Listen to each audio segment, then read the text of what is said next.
Kan prinsipnya don't wait to buy property. Jangan menunggu untuk beli properti, tapi buy and wait. Beli, setelah itu ditunggu. Jadi bukannya nunggu tarsok-tarsok mau beli properti, tapi beli, tunggu, jangan buru-buru dijual.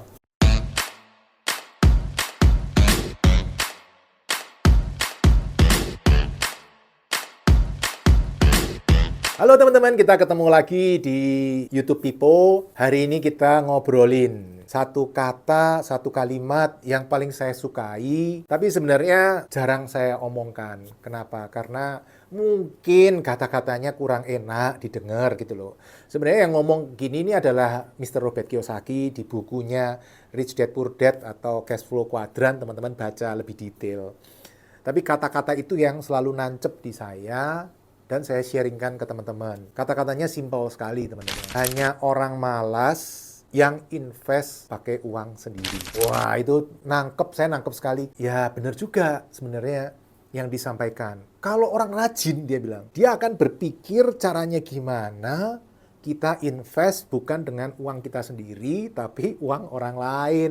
Tentu lebih susah. Oh ya jelas lebih susah dong. Invest dengan uang orang lain lebih susah. Karena kita harus bagi hasil ke yang punya modal. Tapi itu membuat kita berpikir, caranya gimana ya, caranya gimana, caranya gimana ya. Jadi rajin berpikir. Nah, kalau yang saya lakukan selama ini kan prinsipnya simple, teman-teman. Beli properti pakai modal orang lain. Oh, memang saya nggak punya modal, teman-teman. Jadi saya pakai modal orang lain. Kemudian saya belikan propertinya dipastikan income-nya lebih tinggi dari angsuran. Tentu kita juga mikirin caranya gimana nurunin angsuran, naikin income, ya kan? Nah, dengan demikian income-nya bisa nyicil sampai lunas. Perlu proses berpikir, teman-teman. Coba-coba, salah. Saya kan mulai 2001 untuk menemukan konsep cari properti yang ada passive income-nya. 2005 saya baru sadar, karena dulunya awalnya saya mikir, nggak mungkin, Indonesia bunganya tinggi, mana bisa, properti income lebih besar dari angsuran. Amerika bisa, bunganya rendah. Waktu itu saya pertama mindsetnya salah. Saya butuh waktu 2001 sampai 2005, 4 tahun loh, untuk memperbaiki konsep mindset saya. Setelah itu baru saya ketemu, oh iya, mungkin bisa. Nah, kemudian untuk bisa cari properti yang income-nya lebih besar dari angsuran, saya juga butuh waktu. Yang terakhir, belajar DP-nya 0 juga butuh waktu. Nah, saya sharing seperti ini, saya pengen teman-teman lebih cepat paham. Konsepnya gitu, teman-teman. Invest properti harus income lebih besar dari angsuran dan jangan pakai modal kita sendiri. Pakai modalnya orang lain. Jujur ngomong ya teman-teman, saya sharingin. Menurut saya ini lebih cocok untuk properti. Kalau untuk investasi yang lain, saya sih tidak rekomen, teman-teman. Saya ngomong apa adanya. Tapi bukan nggak mungkin, saya salah loh teman-teman. Siapa tahu nanti teman-teman nemuin cara, oh gini Pak caranya invest saham pakai modalnya orang lain. Siapa tahu. Saya ilmunya terbatas teman-teman. Tapi yang saya terapkan di properti adalah seperti ini. Invest pakai uangnya orang lain, pastikan propertinya income-nya lebih besar dari angsuran. Tentu teman-teman kalau disewakan biasanya orang kan kalau beli properti disewakan. Sewakan kecil income-nya paling 3% setahun. Nggak cukup untuk bayar bunga KPR 5%. Biasanya tidak cukup. Tentu ada yang cukup, ada. Saya punya properti yang disewakan 11% per tahun dari harga propertinya, ada. Tapi tentu itu lebih sulit carinya. Lebih gampang teman-teman cari bisnis yang bisa ditempel di atas properti itu. Bisnis itu kan biasa menghasilkan income kira-kira 3% per bulan. Bukan per tahun loh, per bulan. Sehingga kalau setahun kali 12, 36%. Nggak perlu sampai 36%, teman-teman. Kita kan bagi hasil dengan yang ngelola bisnis. Ya mungkin kita dapat separuh, 18%. Udah cukup, teman-teman. Dapat 18, bayar bunga bank 5%. Kalau KPR, kalau teman-teman pakai KI ya mungkin 10%, 11%. Kalau saya mix KPR dengan KI, jadi kira-kira 9%. Bayar 9, masih sisa 9%. 9% untuk apa? Untuk nyicil pokok. Lah terus buat kita apa Pak? Buat kita propertinya jadi milik kita ketika lunas. Ketika lunas, wah enak. Properti jadi milik, harganya sudah mahal. Properti pertama yang saya beli tahun 2008 pakai cara seperti ini. Saya sering cerita kan, dulu 900 juta teman-teman. Hari ini 5,8 miliar.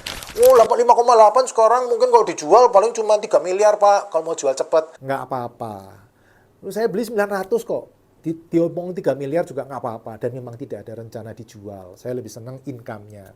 Saya berharap ketika lunas, passive income-nya jadi punya saya semua. Saya tetap kerja, sampai hari ini saya tetap kerja sambil nunggu propertinya lunas. Sambil nunggu propertinya lunas, cari properti yang lain, kumpulin lagi terus seperti ini sehingga propertinya banyak, passive income-nya besar. Nah, teman-teman, berdasar pengalaman saya investasi properti penghasil passive income dari tahun 2001 saya mulai, 2008 baru pertama kali properti baru dapat, sampai hari ini 2024 sudah 16 tahun, teman-teman. Yang saya lihat, kuncinya ya teman-teman, selain teman-teman harus bisa pakai modal orang lain, teman-teman juga harus cari bisnis yang aman, teman-teman. Jadi kalau teman-teman lihat saya senangnya cari bisnis yang aman. Saya nggak suka bisnis yang, wah ini lagi ngetren loh Pak. Nggak suka. Saya sukanya bisnis yang ya pokoknya stabil lah. Karena saya sadar saya pakai modal orang lain, harus saya balikin, dan biasanya di properti butuh waktu, teman-teman.